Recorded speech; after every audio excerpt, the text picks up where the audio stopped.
थोडासा मला उशीर झाला, त्याबद्दल दिलगिरी व्यक्त करते. आपल्याला सर्वांनाच माहिती आहे की विश्वाची निर्मिती करणाऱ्या भगवान विश्वकर्माच्या चरणी सर्वप्रथम मी नतमस्तक होते. आपल्या सर्वांना भगवान श्री विश्वकर्मा जयंती उत्सवाच्या शुभेच्छा देते. त्याचबरोबर आज ज्या आत्ताच सन्मानित करण्यात आलेल्या सत्कार मूर्तींचं मी मनापासून अभिनंदन करते. आणि या कार्यक्रमाला मला आवर्जून निमंत्रित केल्याबद्दल आपल्या सर्वांचे आणि आयोजकांचे मनापासून आभार मानते. आपल्याला माहिती आहे की जेव्हा सृष्टीची निर्मिती झाली तेव्हा सगळ्यांना माहिती आहे की तेव्हा जमीन नव्हती, पाणी नव्हतं, प्रकाश नव्हता, आकाश नव्हतं, वायू नव्हता, तारका नव्हत्या. सर्व शून्य असताना केवळ आणि केवळ भगवान विश्वकर्माच्या अस्तित्व आणि त्याच्या अस्तित्वामुळं हे सगळं घडलं, जगाची उत्पत्ती झाली अशी आख्यायिका आपण ऐकत असतो. विश्वाची निर्मिती करणारे भगवान विश्वकर्मा हे देवदेवतांचे कारागीर म्हणून ओळखले जातात. भगवान विश्वकर्माने पृथ्वीवर अनेक महाल, वास्तू आणि शस्त्रांची निर्मिती केली. त्यांनी श्रीकृष्णाची द्वारका नगरी, पांडवांची इंद्रप्रस्थ, हस्तिनापूर आणि रावणाच्या लंकेची सुद्धा निर्मिती केली असं आपण आख्यायिकांमध्ये ऐकत असतो. त्याशिवाय महादेवाचा त्रिशूळ, भगवान विष्णूचे सुदर्शन, इंद्राज देवांचे वज्र, यमराजाचे कालगंध, कर्णांची कुंडलं आणि पुष्पक विमानाची निर्मिती सुद्धा भगवान विश्वकर्माने केली असं मानलं जातं. देवांचे आर्किटेक्ट आणि जगाची निर्मिती करणारे पहिले इंजिनियर म्हणून भगवान विश्वकर्माचा मान आहे. आपल्याला माहिती आहे की समाजात जे हा सुंदर गोष्टीची निर्मितीचं काम करतात, आपलं जीवन सुखकर करतात, मदत करतात, ते लोहार, सुतार, सोनार, कातरकर आणि शिल्पकार हे पांचाल जाती बांधव खऱ्या अर्थानं भगवान विश्वकर्माचे अंश आहेत. साक्षात भगवान विश्वकर्माचा आशीर्वाद या पांचाल बांधवांना आहे. त्यामुळे जगात सुंदर गोष्टींची निर्मितीचं काम लोहार, सुतार, सोनार आणि हे सगळे शिल्पकार बांधवांकडून होत असताना आपण पाहत असतो. आपण सर्वजण या कलाकृतीचे लाभार्थी आहोत. आपल्याला माहिती आहे की देशाचे लोकप्रिय आदरणीय पंतप्रधान मोदी साहेबांनी पारंपरिक कारिगरांचे कौशल्य टिकावे आणि त्यातून त्याची आर्थिक उन्नती व्हावी म्हणून विश्वकर्मा कौशल्य सन्मान योजना सुरू केलेली आहे. या योजनेच्या माध्यमातून देशातल्या जवळजवळ 30 लाख कारागिरांना लाभ होताना आपण पाहतो.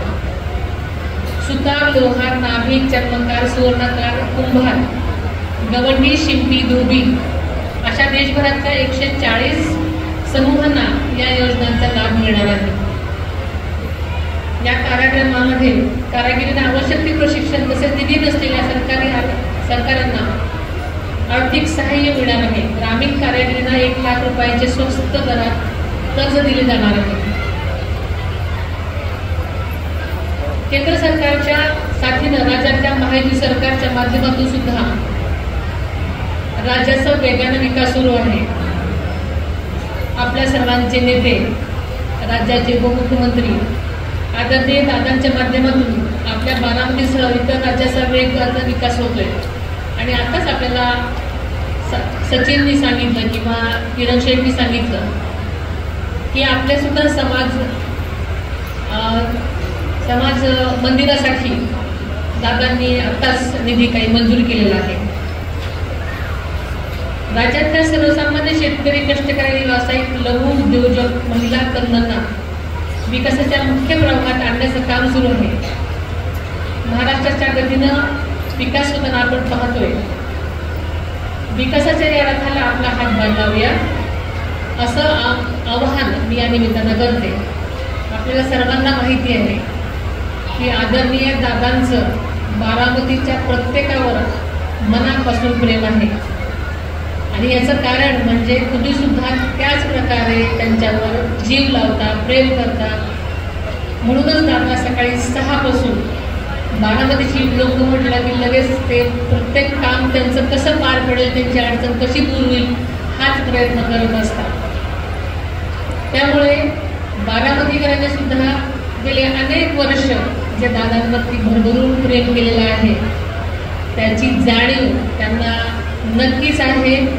आणि ही जाणीव आणि हे प्रेम तुम्ही जेव्हा जेव्हा दादांचं तिथे कार्यक्रम असतात, दादा जिथे येतात, मी जिथे असते, ते तुम्ही सतत तुमच्या उपस्थितीने जाणवून देता. आणि हेच प्रेम,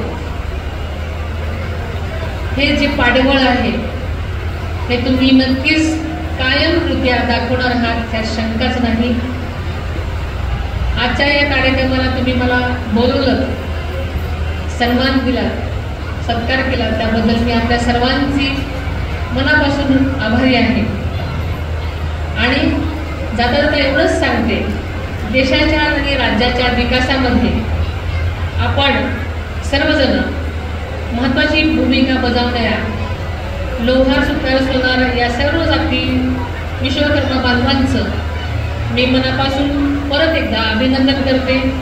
आपल्या सर्वांना आपल्या पुढच्या वाटचालीसाठी मनापासून शुभेच्छा देते. पुन्हा एकदा आपल्या सर्वांना मनापासून शुभेच्छा देते, अभिनंदन करते आणि मी आपली रजा घेते. भगवान विश्वकर्माच्या चरणी वंदन करते आणि इथंच थांबते. धन्यवाद. जय हिंद, जय महाराष्ट्र. एबीपी माझा, उघडा डोळे बघा नीट.